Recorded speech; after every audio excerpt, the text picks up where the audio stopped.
do too much. Don't talk too much.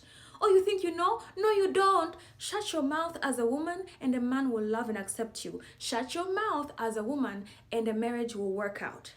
I was about to put away my camera and go to sleep, but I just had to take something off of my mind. So, I think a day ago, I saw a video of this lady. She's an African young woman who is not above the age of 30.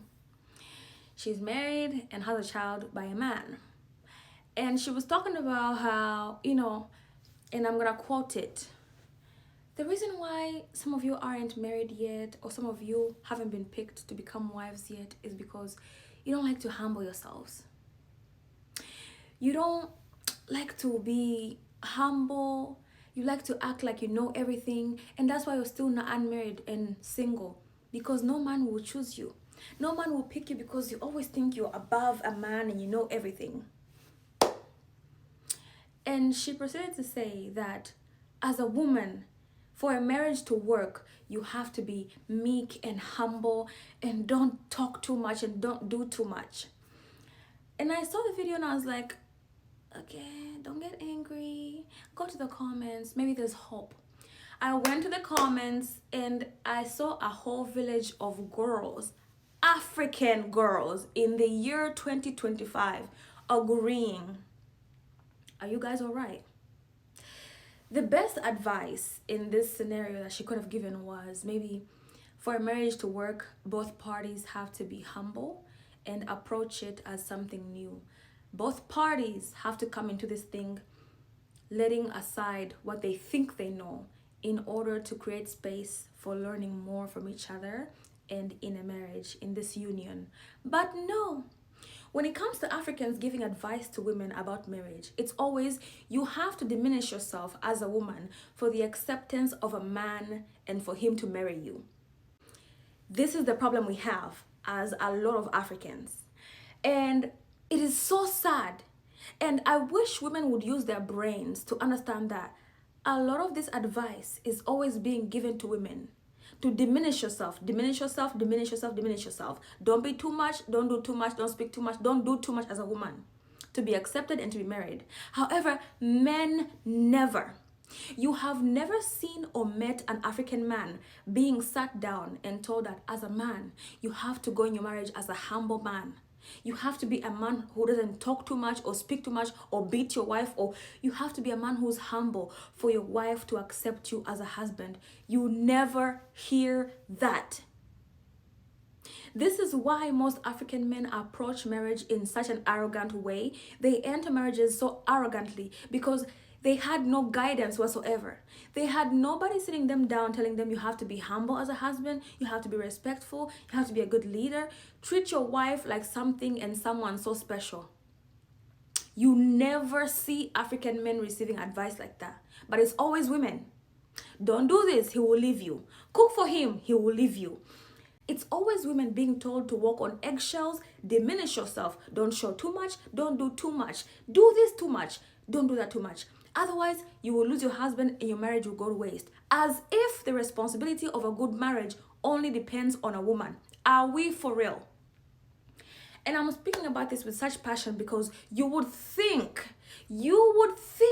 that with all the failed and bad marriages we see in so many African communities, African women would finally wake the hell up. But no, they don't. And you would think that these mindsets would be with women who are of older generations. No, these are mindsets of the girls, the African girls who are under the age of 25. Are you serious?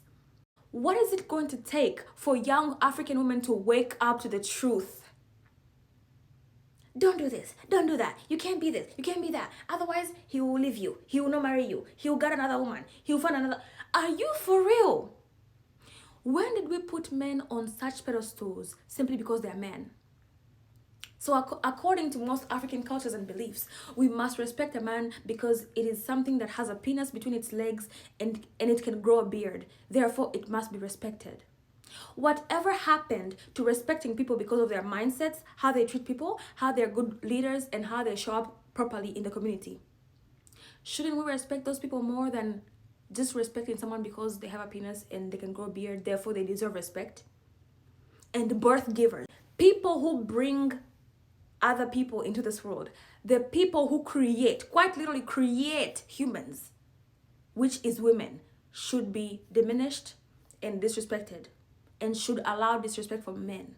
Men, are we serious?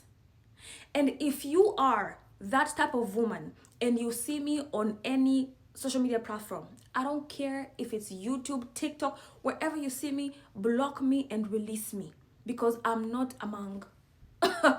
I'm not a part. I will never be.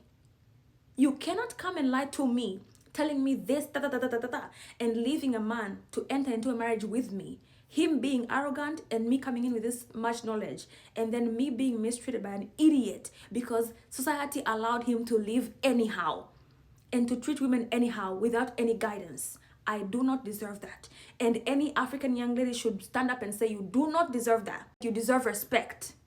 You deserve the respect you give a man. If you're cooking for him, he has to cook for you too. I don't know. If you're kneeling down for him, he has to kneel down for you too. If you're scratching his back, he has to scratch your back. Why is it that women have to go a whole 360, climb 7 million mountains to please a man, while all a man has to do is just exist because he has a penis and a beard? What happened? Are you guys okay? And this is why I had to distance myself from so many African Christian beliefs, because it is so oppressive. Women are being oppressed without even realizing it. When will you guys wake up? Are you serious? You actually enjoy oppression? This is not about a man versus a woman. This is not about women being better than men. This is not about women knowing better than men. It's about women demanding to be met with the same respect they give men. Are you serious? Especially for Africans. You're a young African lady. You learned how to cook at the age of 8. You were quite literally raised to become a wife. You have all this knowledge that could turn a house into a home. And you want to give away those skills and talents to a useless piece of shit? Stand up. Nonsense.